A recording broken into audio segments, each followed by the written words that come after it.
جب اس کے ملک میں ایک چھوٹا سا جزیرہ امیر لوگوں کا ہو اور غریب کے سمندر کے بیچ میں ہو، یعنی جب ایک ملک کی پراسپیرٹی انکلوسیو نہ ہو، وہ ملک ہمیشہ انسیکیور ہے۔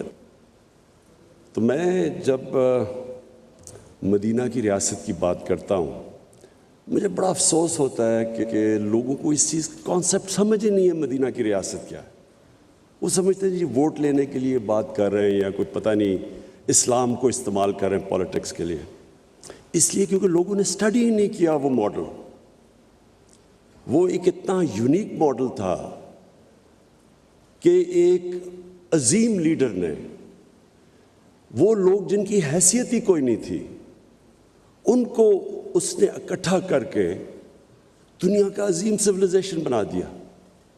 یہ تاریخ کا حصہ ہے، یہ کوئی میتھولوجی نہیں ہے۔ ہمیں پتہ ہے کہ وہ کب مدینہ تشریف لے کے آئے اور وہ کب دنیا سے گئے۔ یہ تاریخ کا حصہ ہے۔ وہ کتنے لوگ تھے پہلی جنگ میں، اور 10 سال کے بعد وہ کیا تھے، وہ 20 سال کے بعد وہ سویلائزیشن کدھر تھا، 25 سال کے بعد، 50 سال کے بعد سویلائزیشن کہاں تھا۔ یہ تاریخ کا حصہ ہے۔ وہ ماڈل کیا تھا؟ وہ ایکچولی یہ جو آپ کی نیشنل سیکیورٹی ہے، یہ بالکل وہ اگر آپ ماڈل سمجھ جائیں، وہی سیکیورٹی ہے ملک کی۔ انہوں نے دنیا کی پہلی ویلفیئر اسٹیٹ قائم کی۔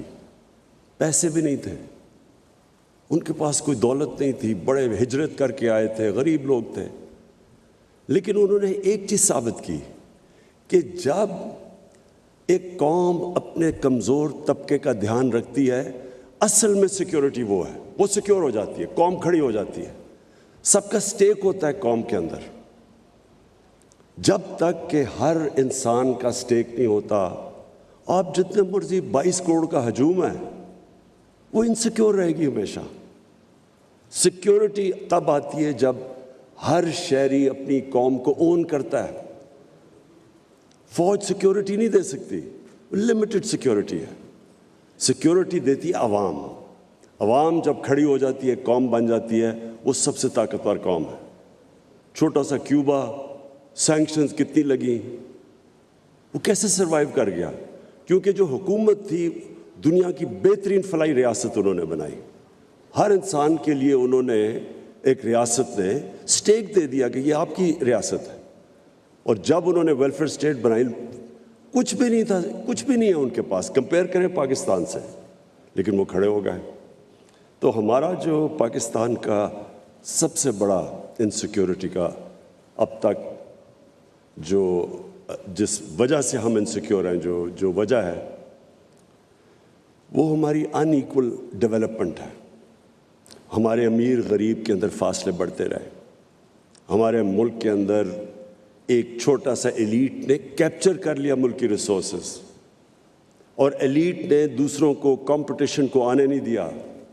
جو اصل انٹرپرینرز تھا ان کو اوپر نہیں آنے دیا۔ اس نے ساری ریسورسز، اور اس سے زیادہ ظلم کا نظام کیا ہوگا کہ چھوٹے سے ایلیٹ نے ایک انگلش میڈیم سسٹم لے آیا ایجوکیشن کا، اور ایجوکیشن سسٹم کے ذریعے لوگوں کو نیچے کر دیا، ایک اپارٹھائڈ بنا دی کہ جو صرف اچھی نوکری انگلش میڈیم، باقی عوام کے لیے سیکنڈری نوکریاں۔ تو سارا جو ہمارا سسٹم تھا ایجوکیشن کا، ہیلتھ سسٹم، وہ آہستہ آہستہ گورنمنٹ ہاسپٹل ڈیجنریٹ کر گئے۔ صرف پرائیویٹ ہاسپٹل میں لوگ جا کے اچھا علاج کروا سکتے تھے یا ملک سے باہر جاتے۔ اور وہی جسٹس سسٹم کے اندر بیچارہ غریب جب طاقتور کے سامنے آتا تھا، اس کو جسٹس نہیں ملتا تھا، بے روزگار ہوتا تھا، اس کو کوئی اسٹیٹ کوشش نہیں کرتی تھی اس کی مدد کرنے کے لیے۔ تو ہمارا جو یہ